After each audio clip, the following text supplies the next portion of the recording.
Okay, so in our first two videos we have already discussed 12 and 14, so 26 figures of speech, and now we are going on to have our part 3 of this, going through all the figures of speech. So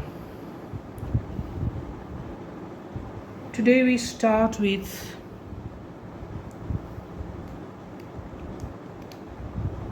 periphrasis or circumlocution.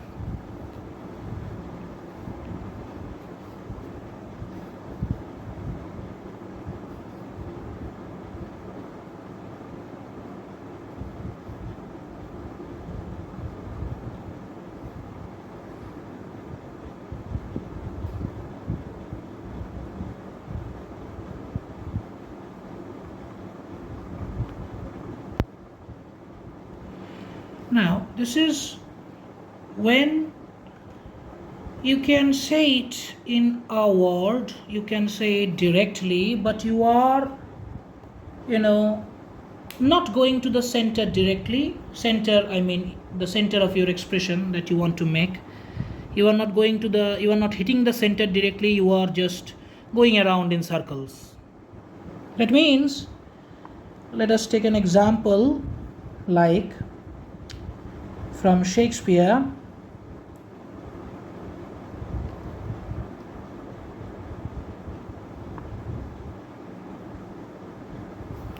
When that fell arrest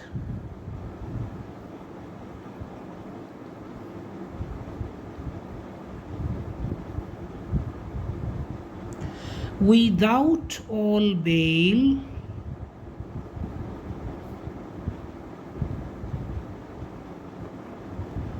shall carry me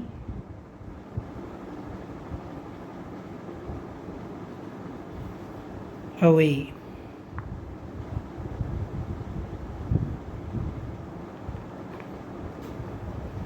Now, if you read and observe the words, you can understand that fell arrest, that compulsory and the most dangerous kind of arrest that has no bail, that has no option of coming back, that is death. So the poet could have said, when death shall carry me away, but instead he says, when that fell arrest without all bail. So all these words, he is not hitting at the center, he is not directly saying the exact word that he means, that is death. Instead, he is using all these words and circling around the center of the idea, the center that is death in this case. And he is circling around that idea but not exactly saying the exact word. That is how periphrasis or circumlocution works. Moving on to the next one, that is euphemism. Now I want you to remember innuendo here. Euphemism is a particular kind of periphrasis. This is also a periphrasis, but a particular kind of periphrasis. Now, in innuendo, what we got? Innuendo hints at something negative. It doesn't want to make the negative comment directly, right? Euphemism does the same thing. It doesn't want to make the negative comment, to make the comment directly, which is very negative. A comment that is negative, that is going to hurt, that is not a very pleasurable one. Euphemism is about trying to make it polite as much as possible, just making the sound a little bit smoother than it actually is in reality.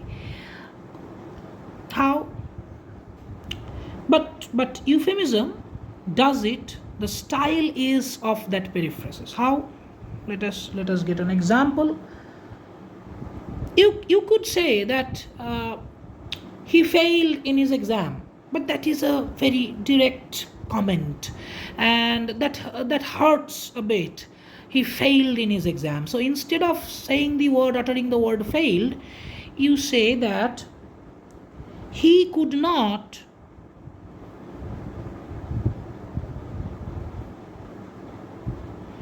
satisfy the examiner or his examiner.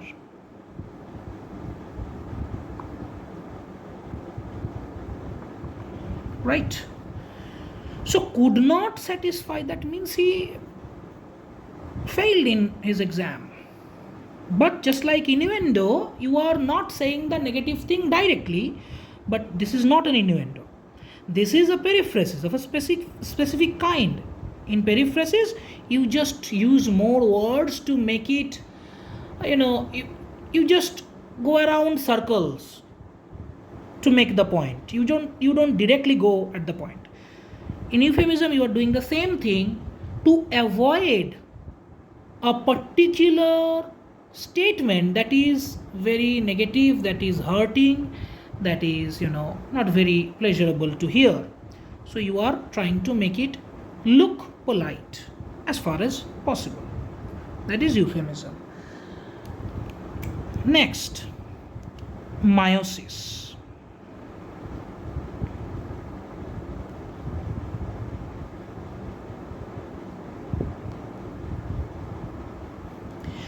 Now this one is an understatement. In fact, you can just within brackets you can write understatement. Meiosis means understatement. Simple as that. How does an understatement work? Let us take an example from Romeo and Juliet by Shakespeare.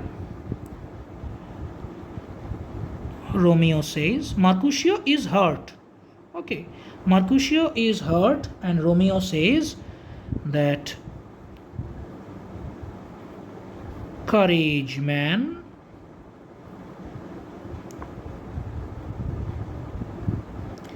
The heart cannot be much.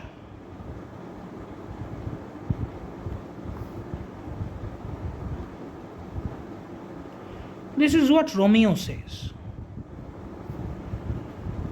And this is what Mercutio replies with. The statement is, no, 'tis not. Because Romeo says the hurt cannot be much. He says, no, 'tis not. That means 'tis not much. But 'tis not so deep as a well, nor so wide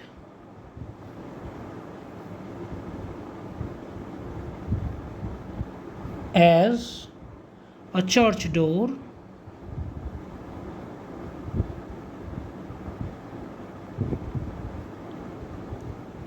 but 'tis enough.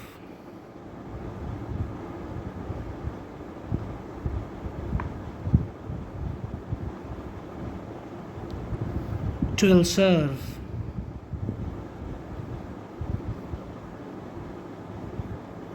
What does he mean by this? He says that no, this hurt is not much. And quite comically, he says that this is not as deep as a well, this is not as wide as a church door. But here comes our meiosis, understatement. 'Tis enough. 'Twill serve. That means it will kill me. It is enough to kill me. But he is not saying this is a very dangerous thing. This is a fatal wound. He is not saying such words. He is saying in a way that is understatement. He is saying in a way that yes, this is enough. it will serve. It is enough to kill me. But his tone is of that of an understatement. So meiosis is an understatement. When you are talking about something of great importance, but you are talking in a way as if it is not that important. It is a very simple thing to you. You are not, you do not yell. You do not show the importance. You do not show the weightage of that. Okay, that is understatement. That is meiosis. Okay, now again another confusing thing. Another kind of understatement will come. That is litotes.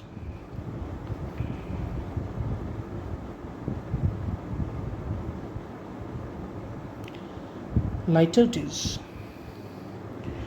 This is a particular kind of understatement. How this works? Example, I was not a little upset. So this is also understatement. What's the difference? In litotes, you are making an understatement by simply denying the opposite, denying the contrary. In case of meiosis, that is a simple understatement. In case of litotes, you are making an understatement, but the style is by denying the contrary. So you are saying that I was not a little upset to mean that you were very upset. Okay, but you are saying not a little to denote very. That means, let us clear it up. This is, meiosis is understatement.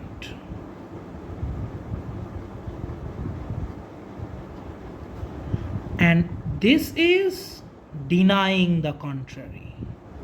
Understatement, denying the contrary. Okay. This is understatement, this is understatement. Both are understatements. This is general understatement. This is understatement by denying the contrary. Moving on to the next one. That is eroticis or rhetorical question.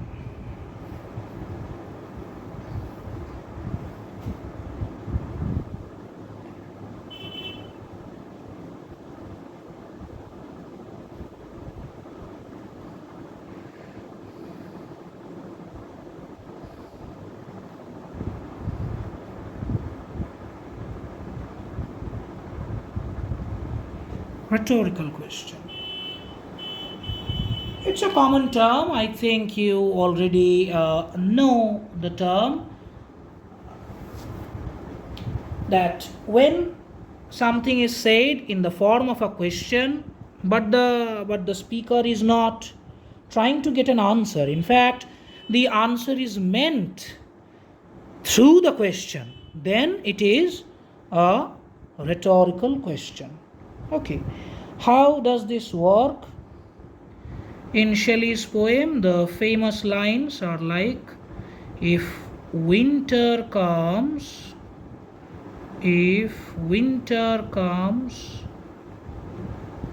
can spring be far behind?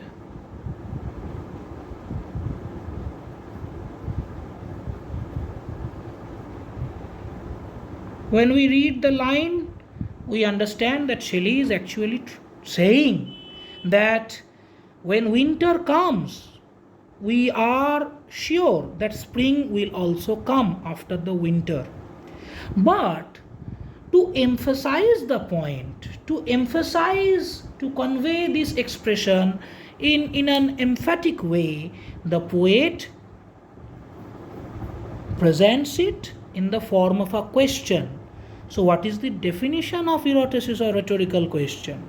It looks like a question, has a question mark, but it isn't, presented with the intention of getting an answer. The answer is already meant within the question. Okay. Next one. Now this is damn easy one, exclamation.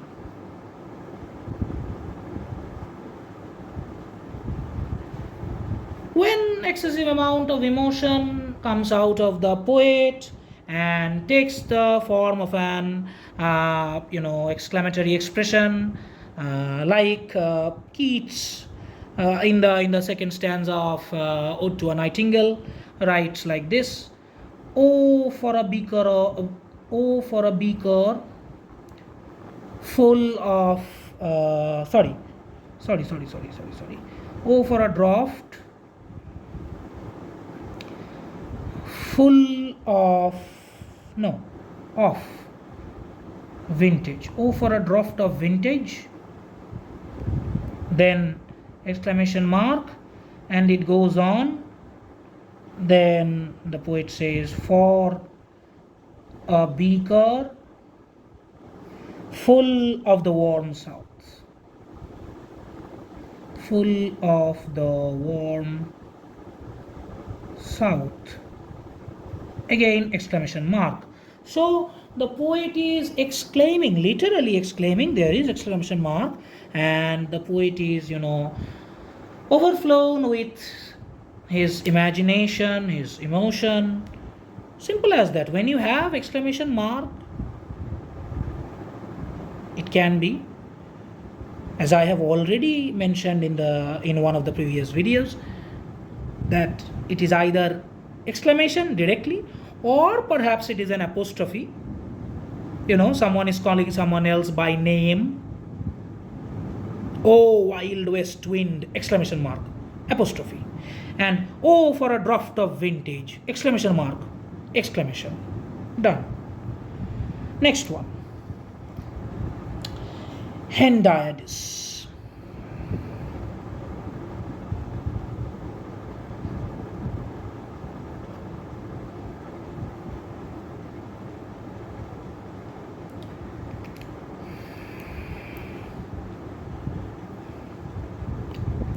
Hendiadys is when something like this happens. Life, this is from Macbeth, is a tale told by an idiot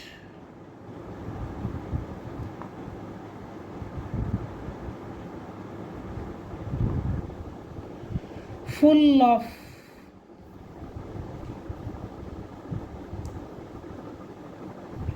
sound and fury, signifying nothing.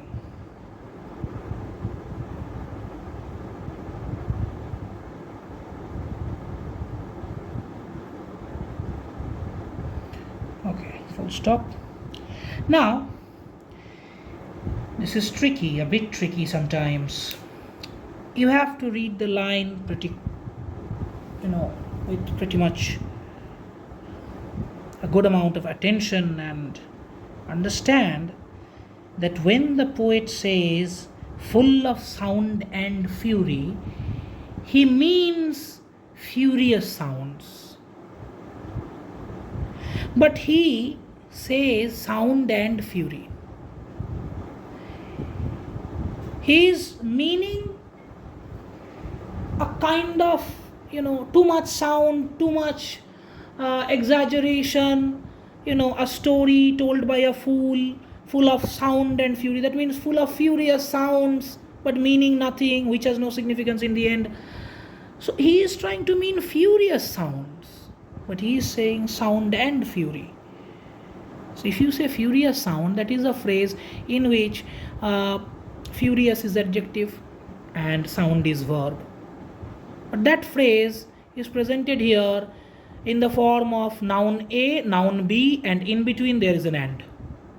If that happens, if A and B actually wants to mean something combined, but the writer has written it like A and B, differentiated as if they are different. Then this is hendiadys. The writer means furious sound, but writes sound and fury. That is hendiadys. Moving on to the next one.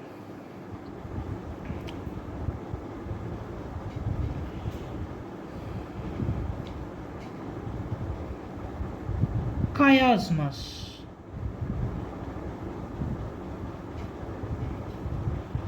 This is an easy one. You don't need much intelligence to crack this one. This is simple. When you look at a sentence, just look at a sentence without getting any meaning. You just look at the words, the position of the words, and if there is an order like this, A, B, and after that the order goes opposite, B, A, then it's chiasmus. Just like you have all read this particular line, fair is foul and foul is fair. Macbeth, Act 1, Scene 1, foul is fair. You have read this. Now, A, B, fair, foul, that is the order. In the next clause, the order is B and A, foul, fair. The order is completely turned upside down. I mean, completely become opposite. The order has become completely opposite. So A, B, then B, A. This is, when this happens, this is chiasmus. Okay. Moving on to the next one.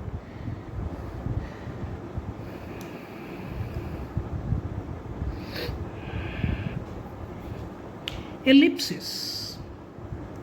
Do not confuse with the name synapsis. Do not confuse with synapsis. Ellipsis is a different thing, and that is, in synapsis we had condensed sentence. Sentence was shortened by using one verb once for two different objects. Good. Condensed sentence. But in ellipsis, this is different. This is, the sentence is required to be condensed, required to be brief, short for some reason, but the poet or the author, while doing so, has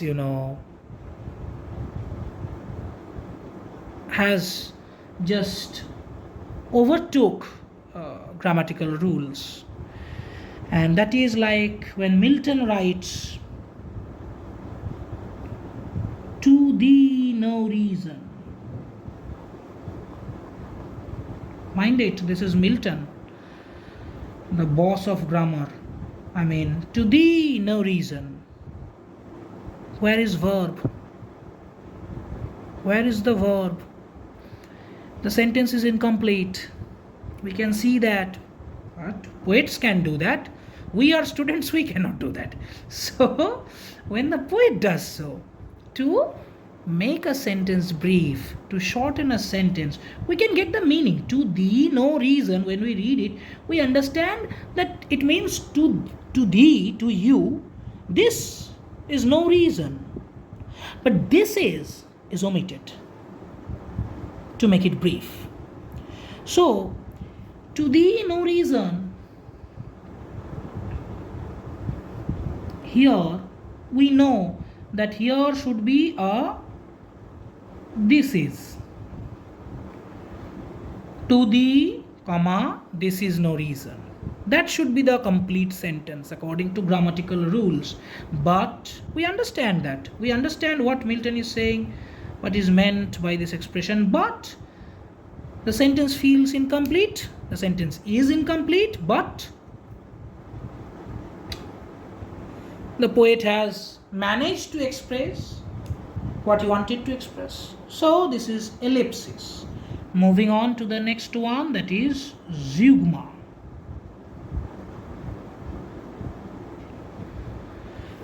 Do not confuse with ellipsis or condensed sentence. When talking about ellipsis, I mentioned that zeugma, when it comes, it will confuse you about, because this is pretty similar with that one. This also uses one verb and many objects or nouns or subjects. One verb used once, but the difference is in ellipsis, the verb, although it is used only for once, it has different meanings for the different objects, different nouns, different meanings. In case of zeugma, there is no different meaning.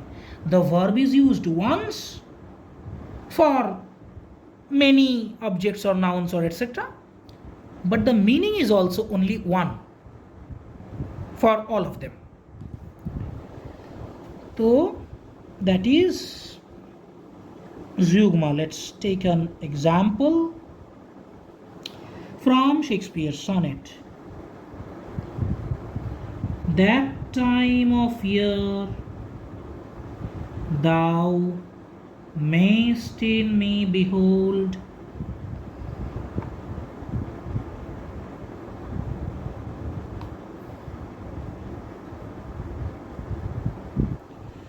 when yellow leaves. Sorry for the interruption. My phone had some issues. I was recording for a long time with low memory or low battery or whatever. It just stopped. So I was recording up until this point, but now that I find that the record as it is saved, it has not recorded up to this point. So I'm going to repeat. Zeugma, in case of zeugma, you see that there is a verb, that is hang, but there are different subjects like leaves, yellow leaves, then none, then few. That means when yellow leaves hang, or none hang, or few hang, but there is, according to the English language and the rules, naturally you don't repeat the verb, you don't need to repeat the verb, so you just use the verb for once and it works for all the subjects. Then why is it different from ellipsis? Because in case of ellipsis, the verb was used once, but it had different meanings for different subjects or objects. In case of zeugma, the verb is used once, it has more than one subjects or objects, nouns, fine, but the meaning remains the same for all of those. Clear? Next, that is polysyndeton. According to the English language, we know that if you have to say a lot of, say about a lot of things, as if it is a list of things, A, B, C, D, E, then you generally say A, B, C, D and E. You only use and for once, not less, not more. But what if you don't use and, or you use and too many times? If you use and too many times, like this one from Tennyson's Ulysses, that hoard and sleep and feed and know not me, then you are using too many ands. That is polysyndeton. Just the opposite is asyndeton. When you do not use and at all, like the favorite statement from Julius Caesar, The famous statement, I came, I saw, I conquered.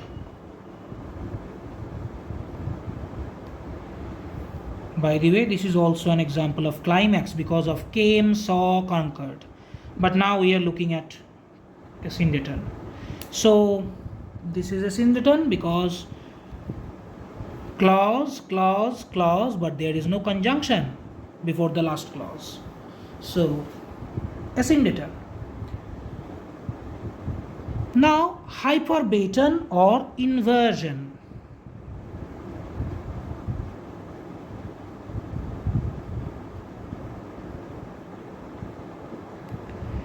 Hyperbaton or inversion.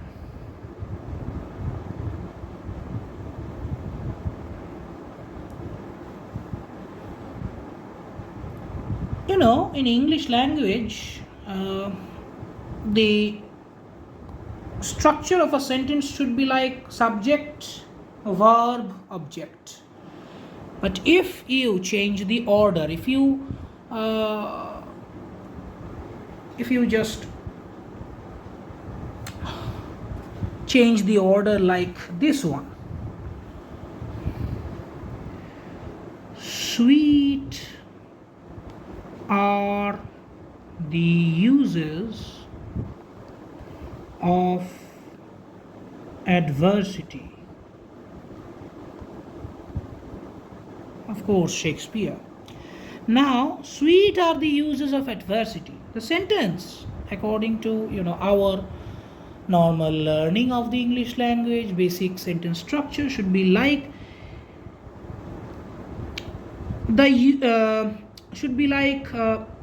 the uses of adversity are sweet. This should be at the end. Are verb should be in the middle, and the uses of adversity should be at the beginning. But now we have got a statement that is completely opposite of that order. It doesn't need to be always the opposite, exact opposite, but sometimes, if you change the order, of subject, verb, object, if you change that order, if object comes before verb, if object comes before subject, okay, anything like that, if you change the order, that becomes hyperbaton or inversion.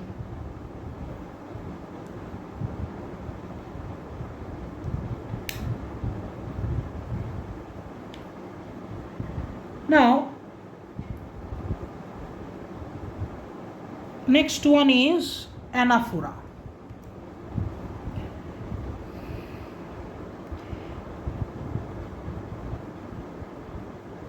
This also has another name, that is epanaphora.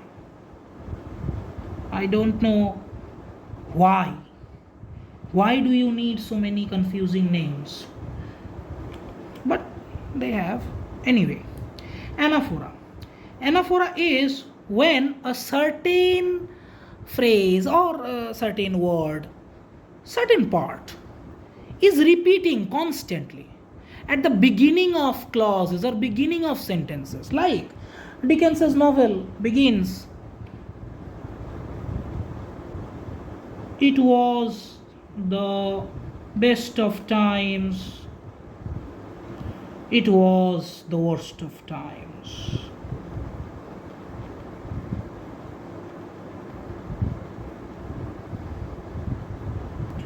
It goes on. It was the age of wisdom,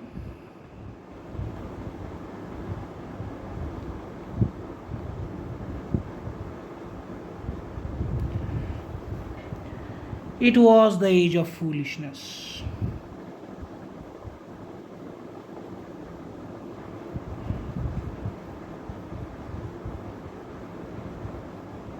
Now, so you have got the drift.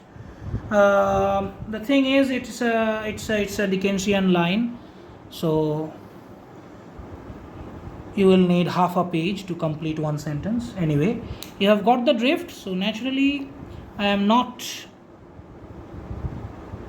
going to the end of the sentence, but all the clauses begins with like this, it was the best of times, it was the worst of time, it was the age of wisdom, it was the age of foolishness, like this. It goes on like it was the epoch of belief, it was the epoch of incredulity, it was the season of light, it was the season of darkness, it was the spring of hope, it was the winter of despair. We had everything. Now the phrase changes. We had everything before us, we had nothing before us. We were all going direct to heaven, we were all going direct the other way. So it was repeating. Then we had, then we were all going direct to heaven, we were all going direct to the other way. So at the beginning of clauses, a certain part is repeating. That is anaphora. The most important point here is not the repetition but the beginning of clauses. Because when we move on to our next rhetorical device, that is next figure of speech, that is epiphora or epistrophe, that is the exact opposite of this one. Okay, so just because the page has its limitation, I am concluding this part here, and I will record the next part in the next page.